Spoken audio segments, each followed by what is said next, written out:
Good morning, I'm Matt Schwartz, Chair of the Worksite Wellness Council of Louisville, and here with me is Erin Wiedmar. Yes. She's a clinical nutritionist Yes. with Norton Healthcare, actually with the In Good Health program, right, which is y'all's wellness program. Yes. And so this morning we did an off-site. We moved away. We were cooking at the Cottage because we did some cooking. Actually, you just pan right over there. At least pan to see what we did. We had our own little individual stations.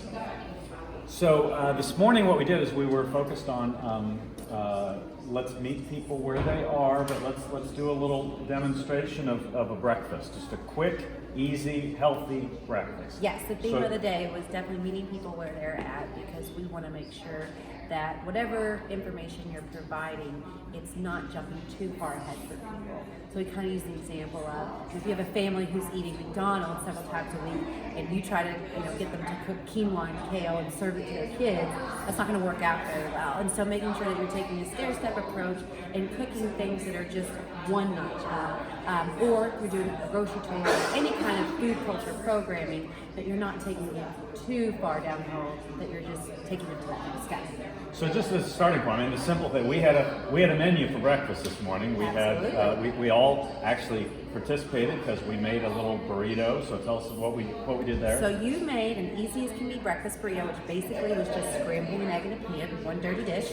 And so you just scrambled your egg right into the pan, and then we put that on a tortilla, and then it was toppings of your choice. There was shredded cheese, there was some salsa, pico de gallo. You had some spicy salsa, not spicy salsa. I prefer spice hot, everything hot. And you could also, we talked about different toppings you could do with black beans, avocado, all that kind of stuff. So it's definitely a build your own, easy, one dirty dish option for breakfast. I was going to say, the cooking itself took me like 12 seconds. Yeah, exactly. And that's what cake. we want, people to be able to get healthy food on the table super fast. So then the other thing was a kind of prep the night before, because it was steel cut oats. Yes. So tell me about that. We made steel cut oats. We used an Instapot for speed purposes, but of course you can use a crock pot too. And I had steel cut oats with some unsweetened vanilla almond milk, and then I put mushed bananas in there because we want to sweeten things without using added sugar. So we're trying to avoid table sugar, anything processed that would have high-fructose corn syrup in it. And so we use the bananas to sweeten, as well as honey, a little cinnamon and nutmeg, and so it tastes very sweet without having all that added sugar and dangerous additives. Right, and I might need a nap. I mean, now I'm full, but it was good. So Typically you eat one or the other. So if we step back a little bit, so then you talked a little bit about the idea of, if you're, even if you're not feeding people in your workplace, it's important to understand what people are eating. Yes. Because Yes. food is health. We talked about no matter how big or small your company is, if your employees are eating within the four walls of wherever you are, you need to care about that food. If you care about your employees, you care about what they're eating, because you are what you eat.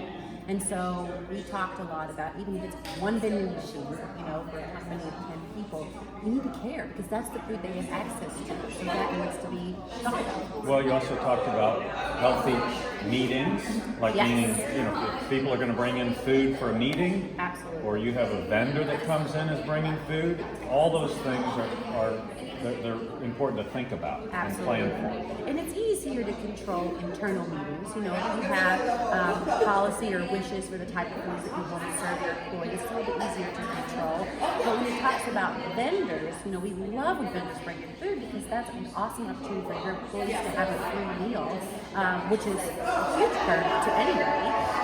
But what we want to make sure is that they're feeding them with respect.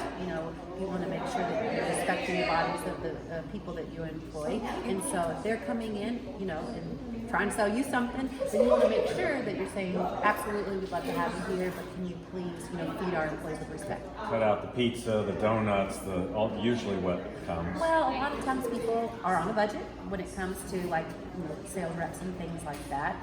So they're coming in, yes, with the pizza or the donuts or whatnot. And so we just want to encourage them to try to stay healthy when they're bringing those things. So, I mean, what else, again, like at Norton, you gave us a timeline, you all have spent a lot of time, and really from, 2013 to 19, Yes. talked about this big shift. Yes, mentality. absolutely. I'm an employer and I'm just starting to go down this journey. What would be the 2 or 3 things to start with? Well, the biggest resource for Norton was that they invested in somebody to be looking at food culture. It's hard to just ask people to look at food culture, but if there's one person who is, feels like they have the responsibility when it comes to the food in your company, then that can be a huge resource because they're going to be the ones that are like, okay, let's start the healthy, meeting agenda, or let's talk to our vendors about what they're bringing in. So, identifying someone that's taking this on is going to be a huge piece of it. Even if it's not their full-time job, Sure. Even if that's just something that they're focusing on the side, to help with catering, to help with ideas, to keep that ball rolling. Okay. And then you talked about a pledge, people just making a pledge that, hey, Yes. this is what I'm going to focus If on. you don't want to be, that hard, policy change type environment, grassroots efforts are huge. And so something that Norton did was the Healthy Meeting Pledge. And so we asked our leadership to sign on that they would follow healthy meeting and activity standards whenever they're the host of an event. And so once they sign their name to that, and of course that's the personal responsibility that they're taking on to make sure, again, that they're hosting that meeting with respect for everybody's bodies. Well, it was great learning, Yeah. and it was great food, so thank you for taking the time and helping us. You're welcome. I had a great time. Yeah, and normally, and we will be back the third Thursday of